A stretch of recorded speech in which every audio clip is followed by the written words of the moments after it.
नमस्कार, स्वागत है आपका हमारे चैनल खबर दिन भर, सही खबर पक्की खबर। दोस्तों, जैसा कि आपको पता ही है, पूरा भारत इस समय अनलॉक 1.0 या आप कह सकते हैं लॉकडाउन 5.0 की स्टेज में चल रहा है और कोरोना संक्रमण ने भारत में एकदम से उछाल मार दिया है। जहां हम लोग पहले एक दिन में 1000 और ज़्यादा से ज़्यादा 1500 नए कोरोना केसेस देखते थे, आज की डेट में एक दिन में 10,000 कोरोना केसेस आना एक आम बात हो गई है।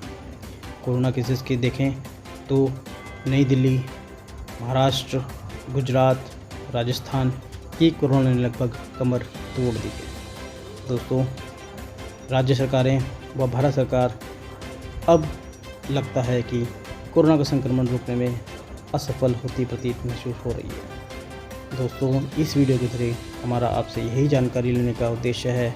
कमेंट बॉक्स में हमें अपनी राय ज़रूर बताएं कि क्या लॉकडाउन 5.0 या जिसे भारत सरकार अनलॉक 1.0 कह रही है, वह भारत को आर्थिक रूप से मजबूत करने में सफल हो रहा है या कोरोना का संक्रमण ज़्यादा रफ्तार से फैलाने में सफल हो रहा है। क्योंकि जैसा हम देख रहे हैं, पिछले 2 हफ्तों में भारत विश्व के 10 देशों में जिनमें कोरोना ने अपना संक्रमण सबसे ज़्यादा फैलाया, एक के बाद एक पायदान लांघता हुआ आज चौथे स्थान पर पहुंच चुका है।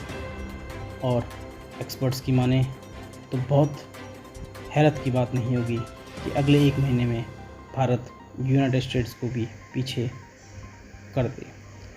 क्योंकि जिस तरह से कोरोना संक्रमण भारत में अब फैल रहा है, चाहे एक्सपर्ट्स कुछ भी कहते रहें कि रिकवरी रेट अच्छा है, मॉर्टेलिटी रेट कम है, लेकिन ये बात तय है कि कोरोना भारत में बढ़ रहा है और अगर इसी तरह से इसकी स्पीड बढ़ती रही तो धीरे धीरे ये हमारे बुजुर्ग वर्ग और जो हमारे मासूम बच्चे हैं वहाँ तक भी पहुँचने में ज़्यादा समय नहीं लगाएगा। इस वीडियो के माध्यम से हम लोग आपसे यही जानना चाहते हैं कि क्या भारत सरकार ने लॉकडाउन में जो ढील दी है उसमें कहीं थोड़ी जल्दी कर दी है? क्या एक लॉकडाउन भारत को और चाहिए और क्या प्लानिंग होनी चाहिए भारत सरकार की लॉकडाउन के लिए? क्योंकि आपको बता दें, उद्धव ठाकरे मुख्यमंत्री महाराष्ट्र ने यह संकेत दे दिए हैं कि अगर आम जनता ने लॉकडाउन का ठीक ढंग से पालन नहीं किया तो लॉकडाउन को बढ़ाया जा सकता है। और अब जो लॉकडाउन होगा वो एक कर्फ्यू के मुताबिक हो सकता है। और भी कई राज्यों के मुख्यमंत्री जैसे कि राजस्थान, अप्रत्यक्ष रूप में दिल्ली के मुख्यमंत्री अरविंद केजरीवाल ने भी यह बात मानी है कि अगर कोरोना के संक्रमण को नहीं रोका जा सका तो लॉकडाउन लगाना हमारी मजबूरी हो जाएगी। क्योंकि जिस तरह से कोरोना केसेस पूरे भारत में फैल रहे हैं, भारत की जो स्वास्थ्य सेवाएं हैं वह उसके लिए अभी पूरी तरह से तैयार नहीं है।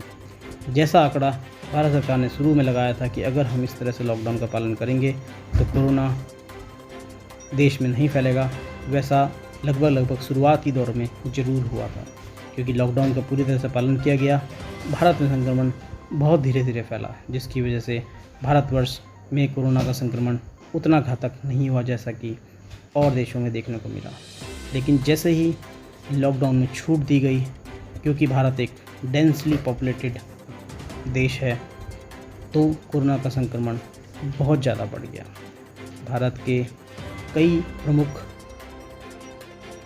समाचार पत्रों ने और राष्ट्रीय न्यूज़ चैनल ने ये बात साफ कर दी है कि अगर इसी तरह से कोरोना की गति बढ़ती रही तो कोरोना संक्रमित मरीज़ों का आंकड़ा जो है वो धीरे धीरे लगभग अगले 1 महीने में अमेरिका को पार कर जाएगा। क्योंकि जितनी पॉपुलेशन भारत में है उतनी आज की डेट में कहीं नहीं है और भारत एक डेंसली पॉपुलेटेड एरिया है, तो कोरोना एक कम्युनिटी ट्रांसमिशनल डिजीज़ का रूप ले सकता है, जो कि बहुत घातक साबित होगा। दिल्ली के मुख्यमंत्री अरविंद केजरीवाल भी इस बात को कह चुके हैं, प्राइम मिनिस्टर नरेंद्र मोदी भी इस बात को कह चुके हैं कि अगर हम लोगों ने सेल्फ डिसिप्लिन का पालन नहीं किया, कोरोना को अगर हमने ज़रा सा भी हल्के में लिया तो उसके जो परिणाम होंगे वो पूरे देश को भुगतने पड़ेंगे। यह बात भी सही है कि सरकार परेशान है आर्थिक नुकसानों को लेकर, लेकिन सरकार की जिम्मेदारी भी है कि पूरी जनता को कोरोना के संक्रमण से बचाना, किसी भी तरह के जान माल का नुकसान ना होने देना, क्योंकि एक जान की कीमत भारत सरकार के लिए बहुत महत्वपूर्ण है। कोशिश यही है कि कोरोना से जान माल का नुकसान ना हो, पर साथ साथ भारत की अर्थव्यवस्था भी पटरी पर बनी रहे, क्योंकि अगर लॉकडाउन बना रहा तो अर्थव्यवस्था पे नुकसान तो कहीं ना कहीं से ज़रूर होगा। आज की डेट में कोरोना की वजह से यूनाइटेड स्टेट्स ऑफ अमेरिका तक की अर्थव्यवस्था चरमरा गई है, जहां पर कि कोरोना का संक्रमण बेतहाशा तरीके से फैलता जा रहा है। वहां के राष्ट्रपति ट्रंप पूरी तरह से नाकाम हो चुके हैं कोरोना को रोकने में, और कोई भी स्ट्रेटजी उनके द्वारा नहीं दिखाई पड़ रही थी। वहीं चाइना, जहां से ये कोरोना वायरस शुरू हुआ था, आज की डेट में वहां पर कोरोना का संक्रमण लगभग ना के बराबर है। उनकी अर्थव्यवस्था, उनकी मशीनरी, उनकी प्रोडक्शन पहले के मुकाबले कई गुना ज़्यादा स्पीड से चल रही है। दोस्तों, पूरे विश्व को पता है कि इसका जिम्मेदार चाइना ही है, और चाइना ने अपनी आर्थिक नीतियों में काफ़ी बदलाव लिया है। वो बहुत ज़्यादा एग्रेसिव हो गया है अपनी आर्थिक नीतियों को लेकर। चाइना ने अपना FDI भी बहुत हद तक बढ़ा दिया है, क्योंकि चाइना का चाहे वो कोरोना वायरस को ईजाद करना हो या और भी कोई, तो उसका अल्टीमेट उद्देश्य सिर्फ यही है कि वो पूरे विश्व में एक सुपर पावर की तरह उभर कर आना चाहता है।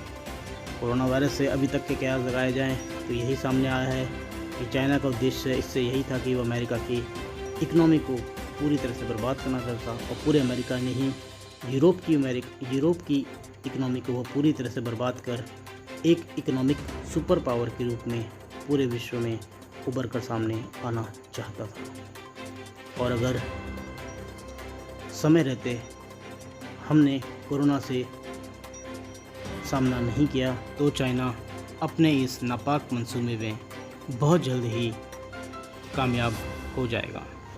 हालांकि भारत ने चाइना को कोरोना वायरस से लड़ने में एक बहुत बड़ी टक्कर ज़रूर दी थी शुरुआती दौर में, लेकिन अब भारतवर्ष भी कहीं ना कहीं कोरोना से थोड़ा सा हारता हुआ नज़र आ रहा है। हालांकि हमें अभी उम्मीद नहीं हारनी है, और भारतीय इंटेलेक्चुअल्स जितने भी हैं वो इस बात को पूरी तरह से समझ चुके हैं, और अब इस रणनीति पर ही काम हो रहा है कि कैसे कोरोना वायरस को कम्युनल डिजीज़ बनने से रोका जाए, कैसे इसका संक्रमण गली गली, मोहल्ले मोहल्ले, घर घर जाने से रोका जाए। ऐसा नहीं है कि भारत सरकार हाथ पे हाथ रखे बैठी है। अपनी तरफ से भारत सरकार पूरी तरह से तैयार है, तैयारियां कर रही है, कैसे संक्रमण को रोकना है, कैसे कोरोना से लड़ना है, कैसे कोरोना को हराना है। इस पर भारत सरकार पूरी तरह से काम कर रही है, और इसी युद्ध में भारत सरकार को आम जनता की राय की ज़रूरत है।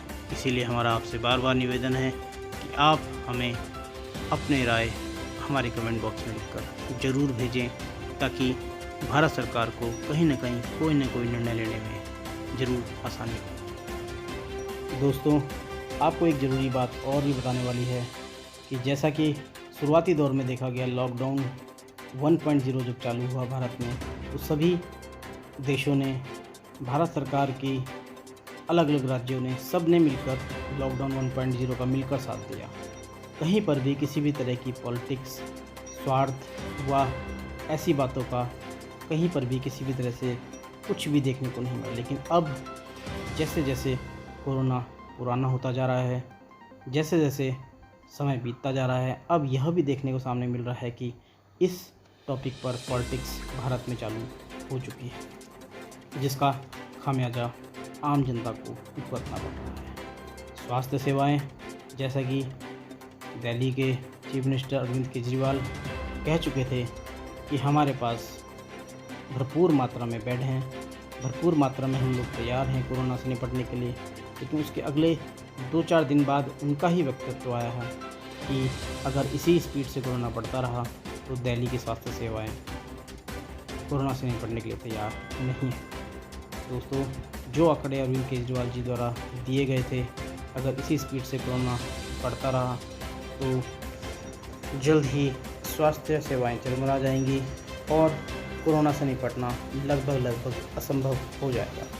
दोस्तों, अंत में हमारा आपसे दोबारा निवेदन है कि आप लोग कमेंट में लिखकर हमें ये ज़रूर बताएं कि क्या भारतवर्ष को एक लॉकडाउन और चाहिए, क्या उसकी नीतियाँ होनी चाहिए, किस तरह से लॉकडाउन का पालन आम जनता से करवाना चाहिए और कैसे साथ साथ अर्थव्यवस्था को भी बनाए रखना चाहिए। दोस्तों, अगर आपको वीडियो पसंद आया हो तो चैनल को लाइक करें, सब्सक्राइब करें व ज़्यादा से ज़्यादा लोगों के साथ शेयर ज़रूर करें। धन्यवाद।